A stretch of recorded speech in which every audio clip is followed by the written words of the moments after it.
সবারই মনে হয় কি যে বিচারটা দেরি হচ্ছে কেন মনে হতে পারে।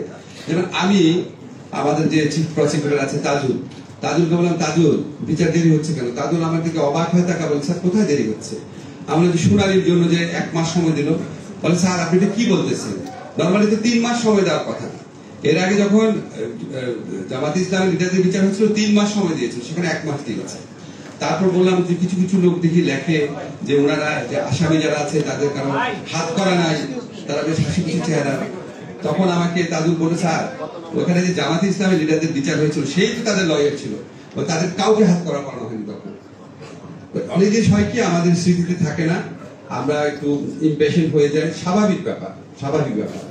আর মতিউর রহমান আখন ভাই বললো, আসার সময় শুনলাম যে আগেরটা বিচার হতে লাগছে 2 বছর, এটা তো সবকিছু রেডি ছিল। কিছুই রেডি ছিল না রে ভাই।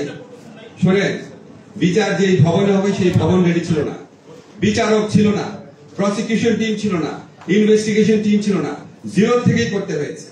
এবং আমি মন্ত্রণালয়ের দায়িত্ব নেওয়ার পরে আইন সংস্কার করতে হয়েছে, আইন সংস্কারটা পরে করেছি।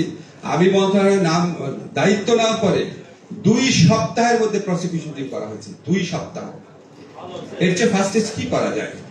আমি দায়িত্ব নেওয়ার পরে 7 দিনের মাথায়, এই জুলাই যে গণ অভ্যুত্থান ছিল, এখানে যে ফলস মামলা যেগুলো করা হয়েছিল, 7 দিনের মাথায় সাংবাদিক সম্মেলন করে বলেছি এটা আগামী 7 দিনের মধ্যে উদ্যোগ করা হবে। 7 দিনের জায়গায় 10 দিন লেগেছে, উদ্যোগ করা হয়েছে। 2-1টা মামলা আছে হত্যার, ওটা খুব জটিল, ওটা এভাবে সম্ভব না। তো এখানে হয় কি, অন্য এন্ডে থাকলে ধরেন আমি যখন অ্যাক্টিভিস্ট ছিলাম, আমি যখন সরকার ছিলাম না, আমিও সবসময় বলতাম এটা হচ্ছে না কেন, এটা হচ্ছে না কেন। এই হচ্ছে না কেন প্রশ্নগুলো থাকা উচিত। থাকলে আমরা উত্তরটা পাই, মানুষের মনে কনফিউশন দূর হয়। আপনাদেরকে আমি নিশ্চিত করে বলতে চাই, আমি মনে করি আইন উপদেষ্টা হিসেবে আমার প্রধানতম দায়িত্ব হচ্ছে গণহত্যার বিচার করা।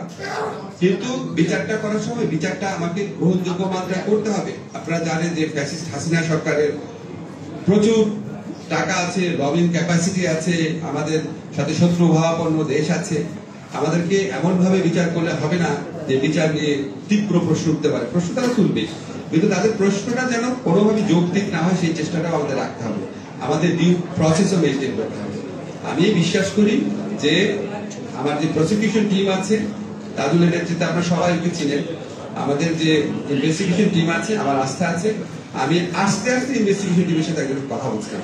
সারাক্ষণ আমার মনে হয় যে এই আমাদের জুলাই গণ অভ্যুত্থানে অন্তত 3টা বড় লক্ষ্য আছে। একটা হচ্ছে বিচার, একটা হচ্ছে সংস্কার, একটা হচ্ছে নির্বাচন। বিচারটা মূলত আমাদের মন্ত্রণালয়ের দায়িত্বে, এখানে কোন রকম কোনো গাফিলতি হচ্ছে না, হবে না। আপনাদের বরং আমরা বলবো আপনারা একটা সিটিজেন্স ওয়াচডগ গ্রুপ করেন।